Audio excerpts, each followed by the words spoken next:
Bienvenido al canal de Narraciones Budismo. Convicción en el Dharma por el Dr. Alexander Berzin. Enseñanza extraída de la plataforma studybuddhism.com.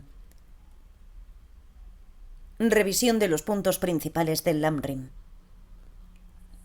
El Lamrim se divide en 3 niveles, cada uno con diferentes estados mentales que actúan como vías que nos habilitan para alcanzar la iluminación.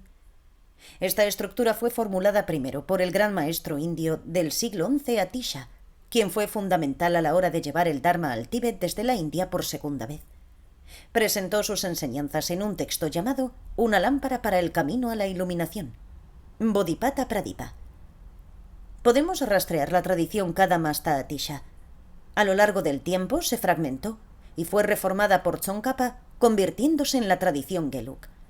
La tradición Kadam ha influenciado también a las demás tradiciones, porque el Lojong, o enseñanzas del entrenamiento mental, son ampliamente enseñadas y provienen principalmente de los linajes Kadam. Otro ejemplo de la influencia Kadam puede verse con Gampopa, de quien se desarrollaran tantas tradiciones Kagyu y quien es conocido como un gran maestro que combinó las corrientes Kadam y Mahamudra. Atisha dedujo la idea de su esquema para el Lamrim de un verso de involucrarse en la conducta del Bodhisattva de Shantideva, donde escribe: habiendo obtenido este cuerpo con libertades y riquezas tan difícil de obtener, ¿qué puede satisfacer los deseos de cada ser? Si no actualizo sus beneficios en esta vida, ¿cuándo volveré a disponer de una dotación tan perfecta? Cada ser, como dice Atisha, se refiere a los 3 tipos de personas de los 3 niveles. El nivel inicial cubre los temas de una relación saludable con el maestro espiritual, nuestro precioso renacimiento humano, la muerte y la impermanencia, los sufrimientos de los 3 peores reinos, el refugio o dirección segura, las cualidades del Buda, el Dharma y la Sangha, una explicación sobre el karma y evitar el comportamiento destructivo. El nivel intermedio presenta los sufrimientos de los 3 reinos superiores del renacimiento, junto a los sufrimientos del samsara o el renacimiento incontrolablemente recurrente. Incluye una presentación de las emociones perturbadoras, los factores mentales dentro del contexto de las 4 realidades de los nobles y la causa verdadera del sufrimiento. También tenemos una explicación más específica y detallada de los 12 eslabones de surgimiento dependiente y de cómo nuestras emociones perturbadoras ciertamente generan la primera realidad de los nobles, el sufrimiento verdadero. Después se nos presentan los 3 entrenamientos superiores de la autodisciplina ética, la concentración y el darse cuenta que discrimina, como la manera de salir del samsara y lograr la liberación. Además, contiene una discusión de los votos monásticos y laicos que se incluyen en términos de la autodisciplina ética. Todo esto se encuadra dentro de todo el marco mental de la renuncia, la determinación de ser libre y constituye el nivel intermedio de motivación. Para el nivel avanzado tenemos la enseñanza sobre los diferentes métodos para desarrollar un anhelo de la bodhicitta. Está la meditación en 7 partes de la causa y el efecto, empezando por la base de la ecuanimidad y reconociendo primero que todos los seres han sido nuestra madre. El segundo método es para igualar e intercambiar la actitud que tenemos hacia el yo y hacia los demás, que incluye la práctica de Tonglen, dar y recibir. Tsongkhapa presentó un procedimiento de meditación en 11 partes para combinar estas 2 formas de desarrollar el anhelo de la bodhicitta. También está la presentación de tomar los votos del Bodhisattva y una explicación sobre ellos. Tenemos la práctica de las 6 actitudes de largo alcance, con una presentación muy detallada sobre cómo lograr estabilidad mental o concentración de largo alcance mediante el logro del shamatha, un estado mental tranquilo y estable. La elaboración del darse cuenta que discrimina de largo alcance se presenta en términos de las enseñanzas sobre cómo desarrollar vipassana, un estado mental excepcionalmente perceptivo. Todo esto se incluye en el nivel intermedio de las enseñanzas. Podemos ver mediante esta breve previsión que las enseñanzas del Lamrim engloban una cantidad increíble de material, el cual se situaría en su totalidad dentro de las esferas de la enseñanza del sutra, si dividiéramos en términos de sutra y tantra. Un cierto nivel de dominio en todas estas áreas es prerequisito indispensable para la práctica del tantra y este es un punto en el que están de acuerdo todas las tradiciones tibetanas. Los puntos que se abordan en el Lamrim se encuentran en todas las tradiciones tibetanas. Es imposible explicar con detalle todos los puntos tal como acabo de enumerarlos, y hay muchos otros textos que presentan este material en diversas longitudes y con diferente cantidad de citas escriturales de fuentes indias para corroborar las enseñanzas e instrucciones. La versión más extensa fue escrita por Tsongkhapa y se llama Lam-rim Chenmo, o Gran Presentación de las Etapas Graduales del Camino, en donde facilita una cantidad increíble de inmenso detalle acerca del shamatha y el vipassana. La versión del quinto Dalai Lama brinda una gran cantidad de pautas personales sobre las meditaciones. Existen muchas variantes y cada texto cuenta con características individuales especiales. Es importante saber que todo este material que se cubre en el Lam-rim se encuentra en todas las tradiciones del budismo tibetano. La única diferencia es la forma en que se estructura la presentación. Por ejemplo, Gampopa tiene dos formas de presentar este material. En su ornamento de joya de la liberación, Gampopa lo divide en términos de la causa, es decir, la discusión sobre la naturaleza búdica, y después sigue con la presentación de la preciosa vida humana como la base de apoyo, el confiar en un maestro espiritual como la condición, y las instrucciones del gurú como el método. Todo ello está orientado hacia las mismas cosas que tenemos en el Lam-rim, con las metas de mejores renacimientos, liberación e iluminación. Después Gampopa estructura los métodos en términos de superar los 4 obstáculos, la cual recuerda la presentación Sakya del mismo material en términos de abandono de los 4 apegos. En su diferente manera de formular este material, Gampopa brinda la presentación de lo que se conoce como los 4 dharmas de Gampopa.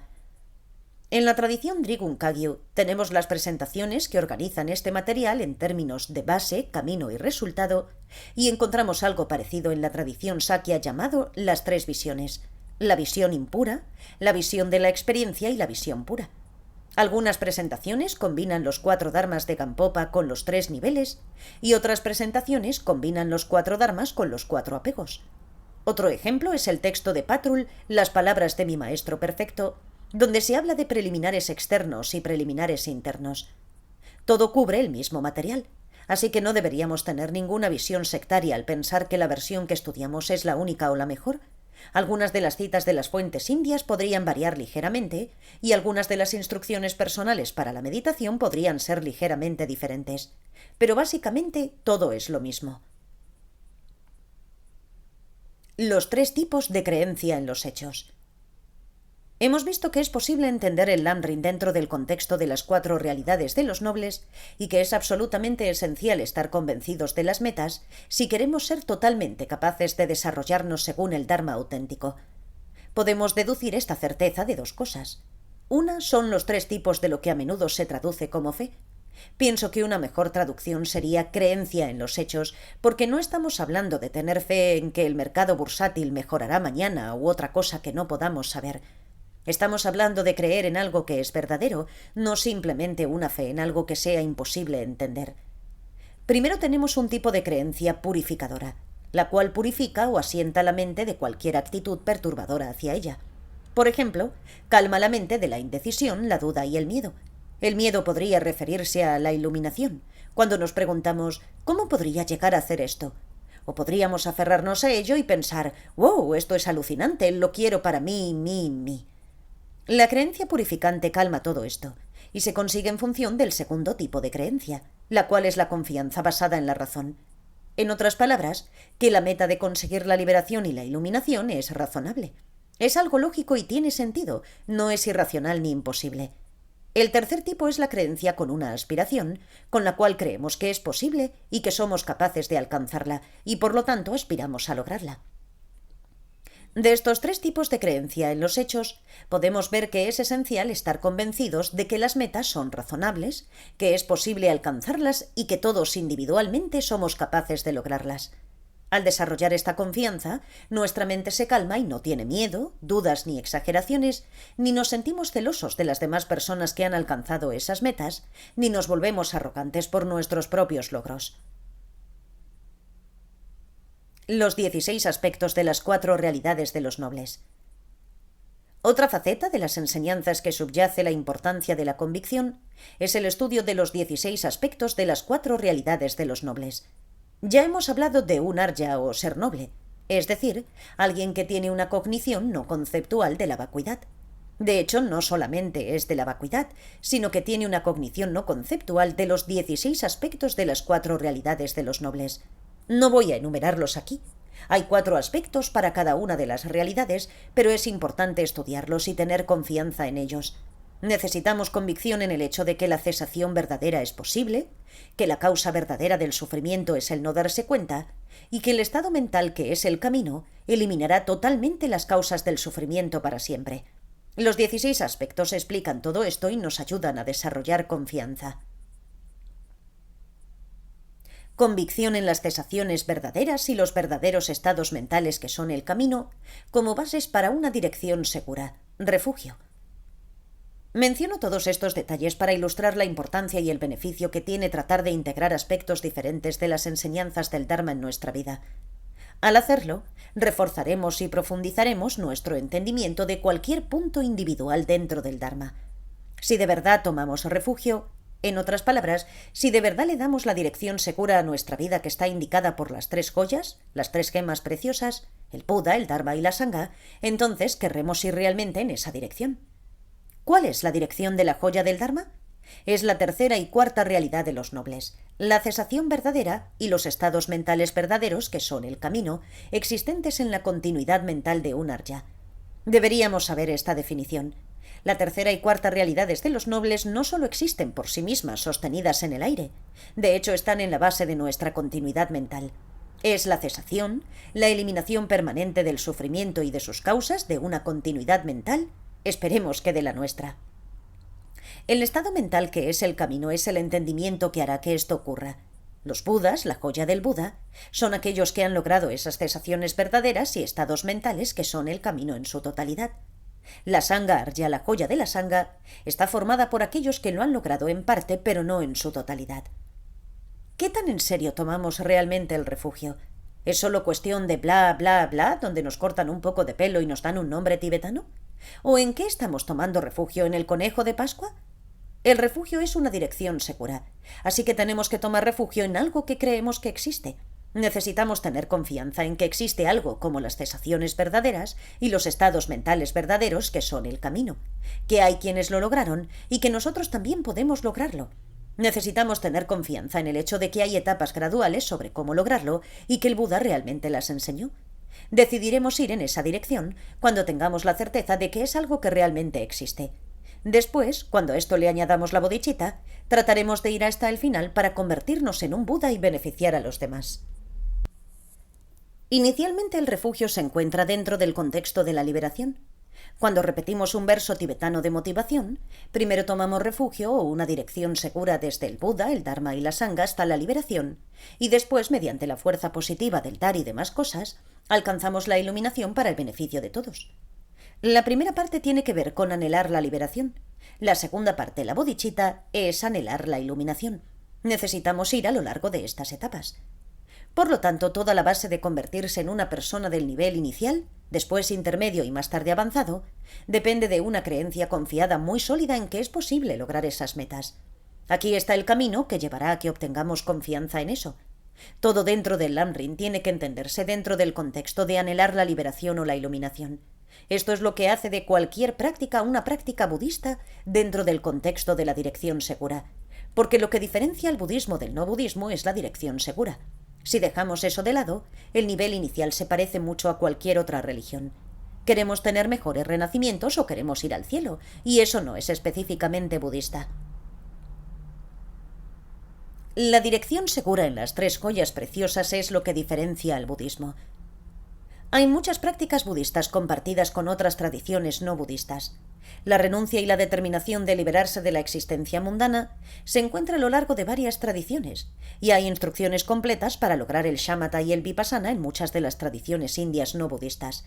Quizás no pongan el énfasis en la vacuidad, pero ciertamente cuentan con los métodos para lograr esos estados mentales. Entonces existen versiones hinduistas de Tantra que trabajan con los chakras, los canales y las energías, exactamente igual que en el budismo. ¿Qué hace que cualquiera de estas sea una práctica budista? ¿Es el amor y la compasión? No, porque esto lo encontramos en casi todas las demás religiones. ¿Es confiar en un maestro espiritual? No, ya que esto también se encuentra en muchas otras religiones. ¿Es seguir una disciplina ética? No, ¿Es volverse monje o monja? No. ¿Es hacer rituales o pullas? No. Todo esto lo encontramos en los demás sistemas religiosos. Entonces, ¿qué lo hace budista?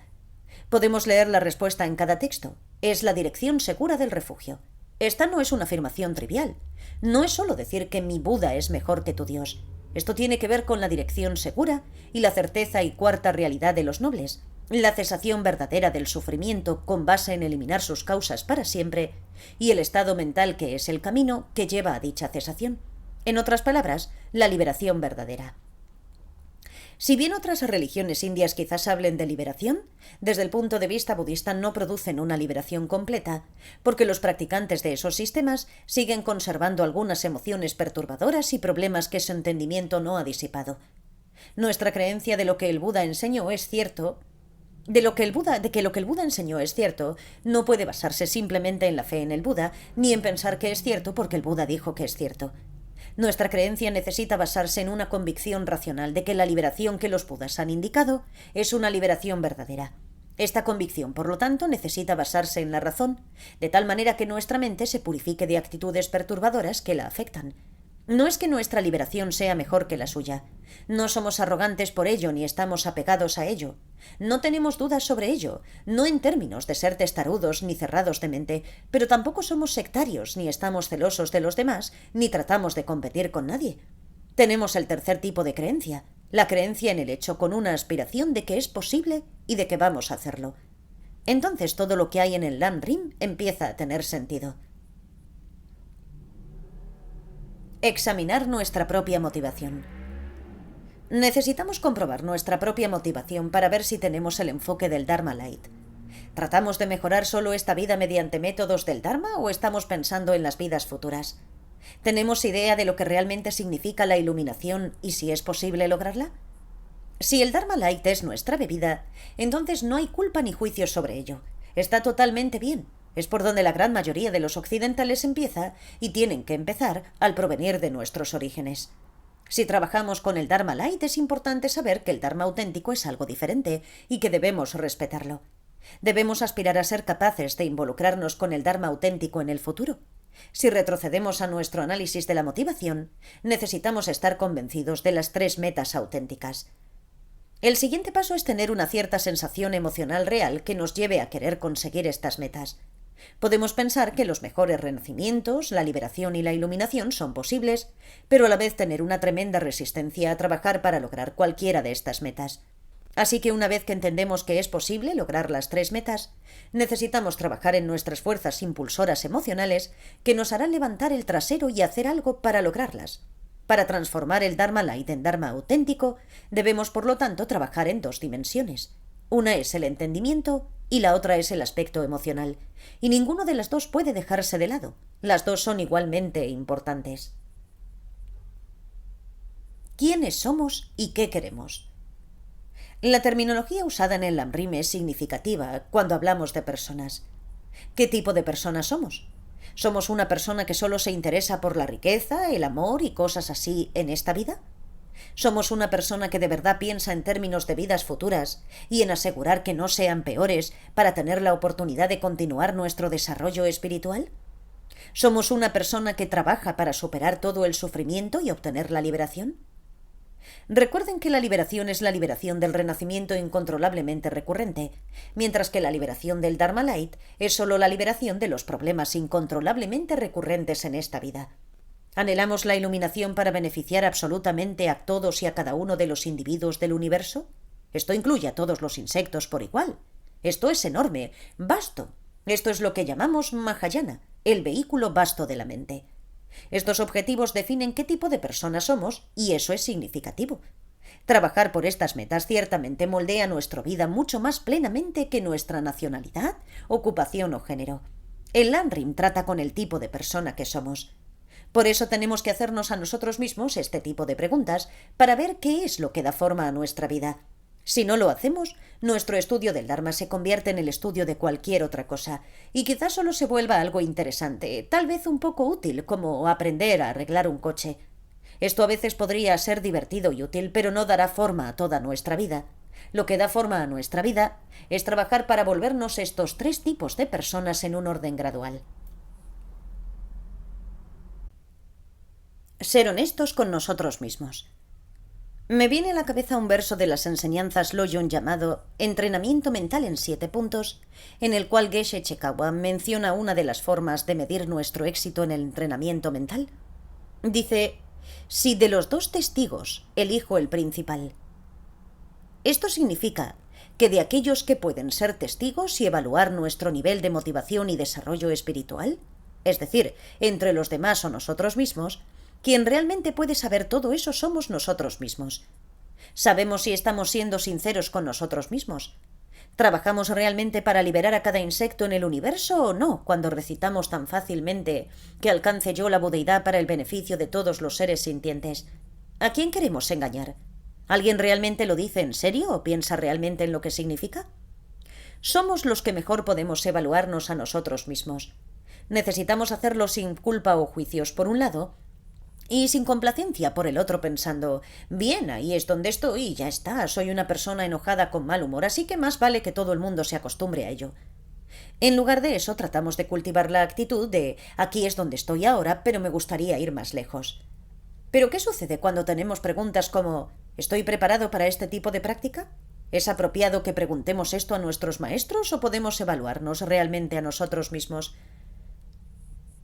Por supuesto, podemos pedir consejo a nuestros maestros y nadie diría que no debemos consultarles. Pero con la pregunta de ¿he superado mi egoísmo? ¿Le preguntamos a otra persona o nos evaluamos a nosotros mismos? Y entonces se vuelve un poco más complejo. A veces no somos totalmente conscientes de cómo interactuamos con los demás y por eso necesitamos retroalimentación, incluso si puede ser complicado encontrar a alguien que sea objetivo. Podemos preguntar: ¿he actuado de forma egoísta en nuestra relación? Y la otra persona podría tener su propia agenda emocional. En última instancia, somos quienes mejor podemos juzgar si hemos actuado egoístamente o no.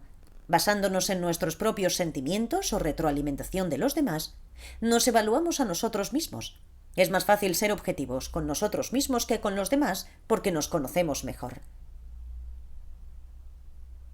Superar la resistencia emocional al cambio.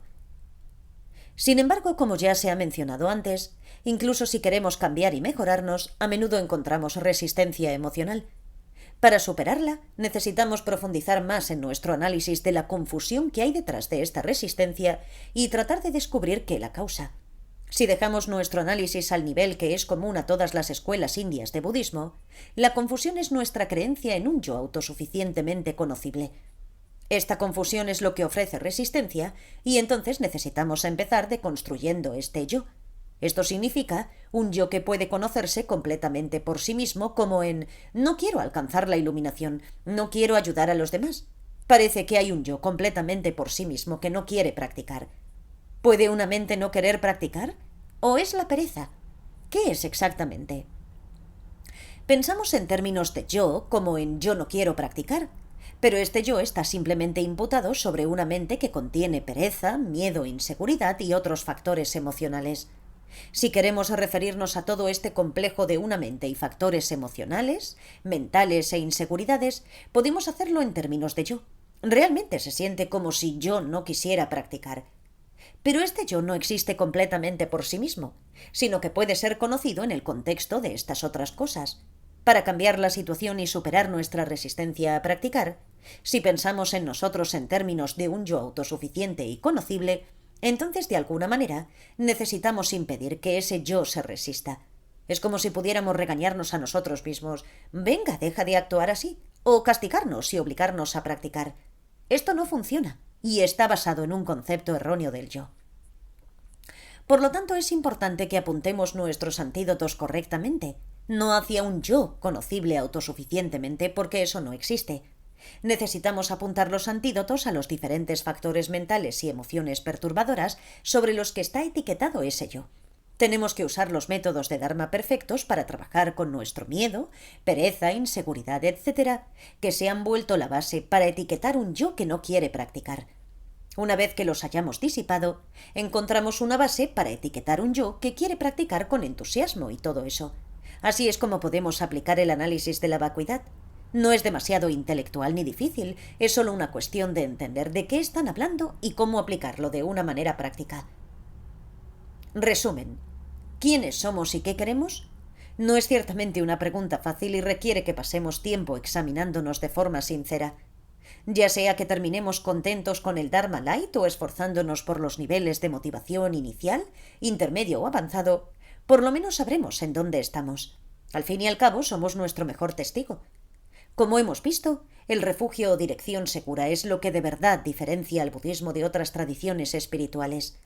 La dirección segura es en realidad la puerta de entrada a todas las enseñanzas budistas y el principio de un viaje de limpiar emociones perturbadoras, involucrarse en el mejoramiento de uno mismo y recorrer el camino hacia la budeidad. Transcripción de un seminario, Morelia, México, octubre de 2008. Gracias por escuchar.